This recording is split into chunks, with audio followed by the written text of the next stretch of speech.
మోకాళ్ళ నొప్పులు, disc problems లాంటి అన్ని సమస్యలకు సంప్రదించండి Homeocare international world class homeopathy 9001175550. అందరికీ నమస్కారం. ఈరోజు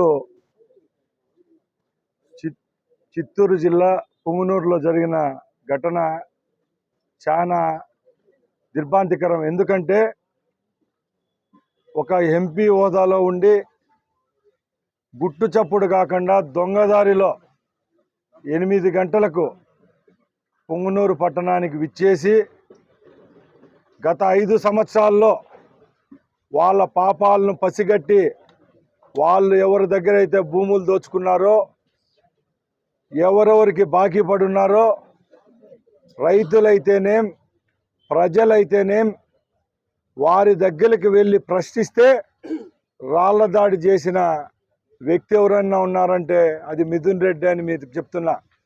ఎందుకంటే ప్రభుత్వం ఏర్పాటయ్యి ఇంకా 40 రోజులు కూడా కాలేదు. పుంగనూరు అయితేనేం, తమ్మళ్ళపల్లెలోనైతేనేం, రాజంపేట పరిధిలో ఎక్కడ చూసినా గలాటాలు చేసే సంస్కృతిని మానుకోకుండా ప్రభుత్వాలు మారినా కూడా అదే ధోరణిలో అదో అహంతో ఈరోజు ప్రవర్తిస్తున్నారు ఆ కుటుంబం. మొన్న చూశారు తమ్మళ్ళపల్లిలో వాళ్ళ చిన్నాయన ద్వారకనాథ్ రెడ్డి వచ్చి అక్కడ ఎవరైతే రైతులు ఉన్నారో అక్కడున్న ప్రజలు గో బ్యాక్ ద్వారకనాథ్ రెడ్డి అంటే అక్కడ కూడా వాళ్ళ మీకు దాడి చేయడం జరిగింది. ఈరోజు పుంగనూరుకి దొంగగా వచ్చి అక్కడ ప్రాజెక్టులలో భూములు కోల్పోయిన వారు ఎవరైతే వాళ్ళ వల్ల దెబ్బతిన్న వాళ్ళు 5 సంవత్సరాల నుంచి ఉన్నారో వాళ్ళు అక్కడికి వెళ్ళి వారితో మాట్లాడి వాళ్ళ సమస్యల గురించి చెప్పేదానికి పోతే లోపల నుంచి దొంగచాటున రాళ్లతో దాడి చేయడం జరిగింది. రాష్ట్రంలో ప్రజలు చూస్తూ ఉన్నారు. మన రాయలసీమలో నిజమైన మగవాళ్ళు ఎవరన్నా ఉంటే ముందుకొచ్చి దాడి చేయాల.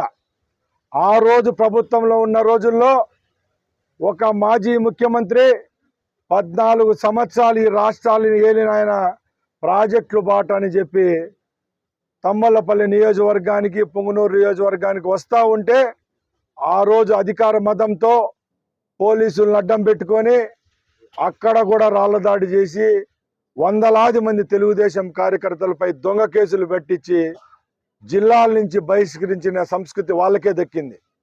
ఇప్పుడు మళ్ళా ప్రభుత్వం మారినా కూడా, ఎందుకంటే శాంతియుతంగా 40 రోజులైంది ప్రభుత్వం ఏర్పాటై మా ముఖ్యమంత్రి గారు ఒక్కటే చెప్పారు, మనం జగన్మోహన్ రెడ్డి చేసినట్టు తప్పులు చేస్తే మనకు కూడా ప్రజల్లో వ్యతిరేకత వస్తుంది.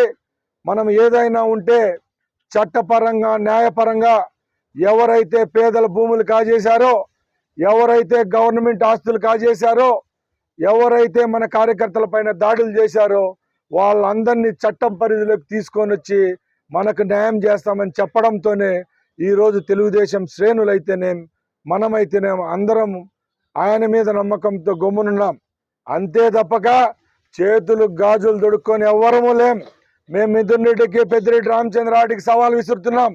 నువ్వు ఏ గడ్డ పైన పుట్టింటే మేము అక్కడే పుట్టాం. ఇదే నియోజకవర్గాల నుంచి మేమున్నాం. మేము ఒకటే చెప్తున్నాం, నువ్వు ప్రజల ద్వారా తిరస్కరించిన ప్రభుత్వంలో వాని ఆ రోజు, ఈరోజు దేశంలోనే ఏ రాష్ట్రంలోకి ఇవ్వని మెజార్టీతో కూటమి ప్రభుత్వాన్ని ఇక్కడ ఏర్పాటు చేసిన వాళ్ళం మేము. మా నాయకుడు చెప్పిన విధంగానే మేము ఎంతో శాంతియుతంగా గాంధేయ మార్గంలోనే ఉన్నాం. ఎక్కడన్నా సమస్యలు వస్తే వెళ్తున్నాం.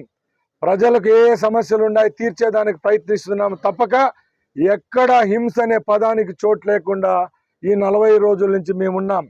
ఈరోజు నువ్వు చేస్తూ ఉండేది ఏంటంటే, నీకు 5 సంవత్సరాలు 30-40 మంది పోలీసు వాళ్ళను పెట్టుకొని ఇక్కడ ప్రాంతాల్లో తిరిగిన మీరు ఈరోజు మీకు పోలీస్ సెక్యూరిటీ కూడా లేదంటే మీ పరిస్థితి అర్థం చేసుకోవాలా. కోర్టులకు వెళ్ళి పోలీసులను, గన్మెన్లు తెప్పించుకొని నియోజకవర్గాలకు వచ్చే ప్రయత్నంలో మీరుంటే, మేము ఈరోజు శాంతియుతంగా ప్రజలకు సంబంధించిన ఏ విషయంలోనైనా ప్రజల దగ్గరికి పోయి మేము పరిష్కరించేదానికి మేము ప్రయత్నిస్తున్నాం. మరిన్ని వీడియోస్ కోసం ఛానల్ ని సబ్స్క్రైబ్ చేయండి. లేటెస్ట్ అప్డేట్స్ కోసం వాట్సాప్ ఛానల్ ని ఫాలో చేయండి. అండ్ లింక్ డిస్క్రిప్షన్ లో ఉంది.